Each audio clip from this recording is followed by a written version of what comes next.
What is up, and welcome back to a brand new video. Vietnam just came out, and I'm looking at the time about 10 minutes ago, so we are going to go over and review their abilities and see what sort of victory type they are going to focus on. Spoiler alert, it is culture. Starting with Ba Trieu, I hope I'm saying that right, I'm probably not though. Ba Trieu, drive out the aggressors. +5 combat strength for units fighting in rainforests, marsh, or wood tiles. +1 movement if they begin their turn there. Both these bonuses are doubled if the tile is in your territory. So that's how Vietnam beat the United States in the Vietnam War. That makes a lot of sense, but strictly speaking, this is an incredible leader ability. So you're saying if I am defending on deity difficulty, and I have, for example, a warrior with 20 combat strength, he's going to have 30 combat strength. Not to mention if he's fortified in a rainforest, on a hill, you could have a potential 36 combat strength, fortified. You could have a potential 40 combat strength warrior unit by defending on a hill tile with woods or rainforests, which is absolutely incredible. +1 movement speed if they begin their turn there, which means if I start in a rainforest tile in my territory, I'm going to get 4 movement speed on foot units and 6 movement speed on cavalry units, which is absolutely insane.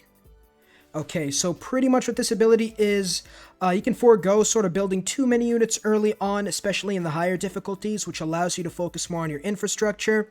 This is definitely helpful because the less production you spend on units, the more you can spend on just making the civilization powerful. And if somebody does decide to declare war on you, they are completely screwed. They're not taking anything. Not to mention, if you're up against the Congo, for example, who want to be in rainforests, or Brazil, you can it's just going to be, you're going to just destroy Brazil or the Congo if you ever find them in your games.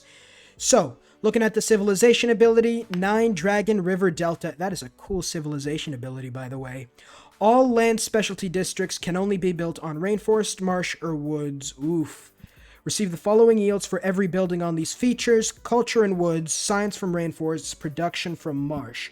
So you are going to have you're going to have to plan your districts a little bit smarter than you would with other civilizations, because you do have to remember that, okay, they can only be on woods, rainforest, or marsh tiles.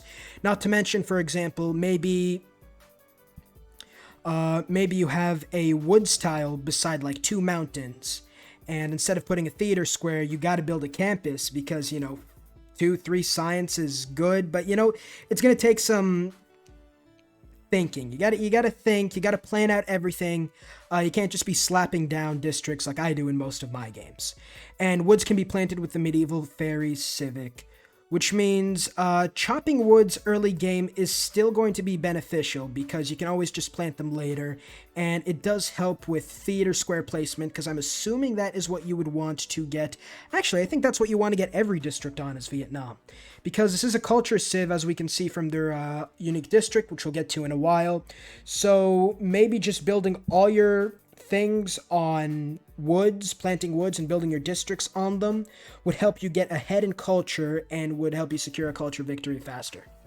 But anyway, we're going to go to the Voi Chien, the unique medieval era ranged elephant unit. They can move after attacking and have additional movement speed. These units are also stronger when defending, more expensive, and have greater sight. This is the crossbowman replacement, as you can hear from the video, and this is actually looking to be a really strong unit. More movement speed. Let's assume they have 3 movement speed, and you're starting in a woods tile on your own territory. That is 5 movement speed.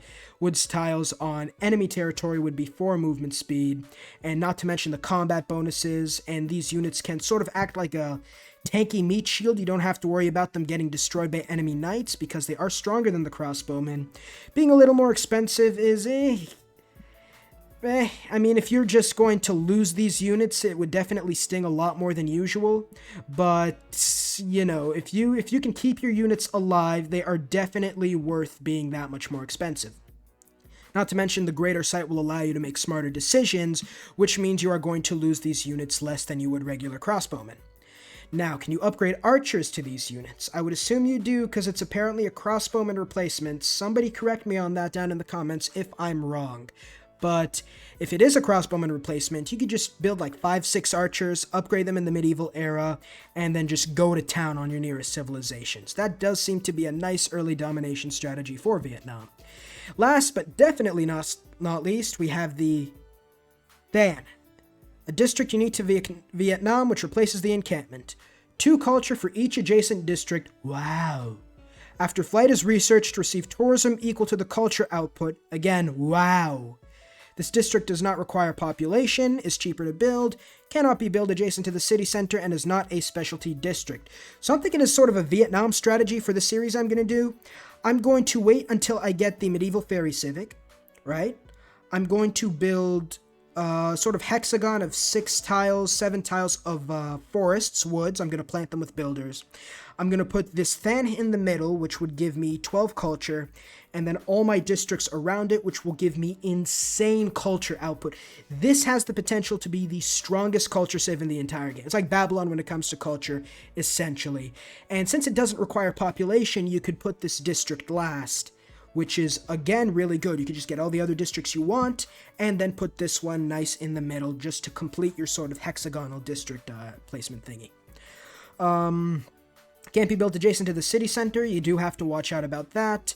Not a specialty district, okay? It's cheaper to build, which is good. Yeah, that's pretty much going to wrap up all these abilities. What do I think about Vietnam? You are set for the early game. Usually with culture civs like Canada and Brazil, you have a sort of slow start and then your abilities start to pick up later in the game.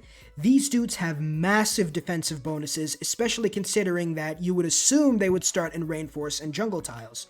So you could get away with maybe 2 warriors, or like 1 warrior and 2 archers, because they are juiced up, essentially.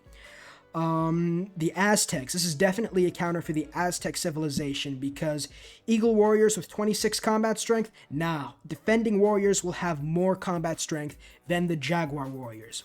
So what would be an early game strategy? You would beeline probably archery, build a good amount of archers, but wait until you have your infrastructure set up. And then after that, you would beeline medieval ferries for culture, and the, what's it called? The crossbowman tech. I forget what it's called. Machinery. Yeah, you'd beeline machinery.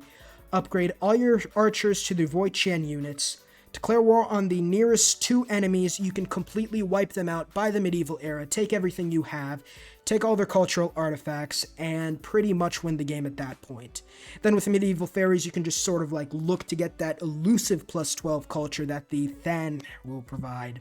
But yeah, that's going to be it from my end. Don't forget to like and subscribe if you enjoyed, and I'm going to be playing this civ the day they come out, so stay tuned for that.